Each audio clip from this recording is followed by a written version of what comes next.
मुंबईकरांसाठी आता एक महत्त्वाची बातमी आहे, कारण आज 31 निमित्त मुंबई पोलिसांनी शहरामध्ये तगडा बंदोबस्त ठेवलाय। कोणताही अनुचित प्रकार घडू नये याची सर्वतोपरी काळजी पोलीस दलाकडून घेण्यात येते। नागरिकांना देखील सतर्क राहण्याचं आवाहन करण्यात आलंय। पोलीस दलामधील 10 अप्पर आयुक्त, 38 पोलीस उपायुक्त, 61 सहाय्यक पोलीस आयुक्त असा तगडा बंदोबस्त शहरामध्ये ठेवण्यात येतोय। त्याचबरोबर महत्त्वाच्या ठिकाणी एसपीआरएफ, क्यूआरटी, बीडीडीएस, आरसीपी, होमगार्ड हे देखील बंदोबस्तासाठी तैनात असते।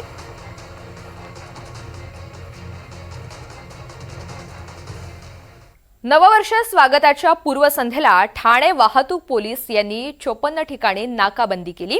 विविध ठिकाणी 739 अधिकारी कर्मचारी तैनात केले जात आहेत। नियमांचं उल्लंघन करणाऱ्यांवर तसंच मद्यपी वाहन चालकांवर विशेष लक्ष असेल। यंदा निवडणुकीची रणधुमाळी आणि नववर्ष स्वागत एकाच वेळी आल्यामुळे पोलिसांकडून कडेकोट बंदोबस्त केला जातो।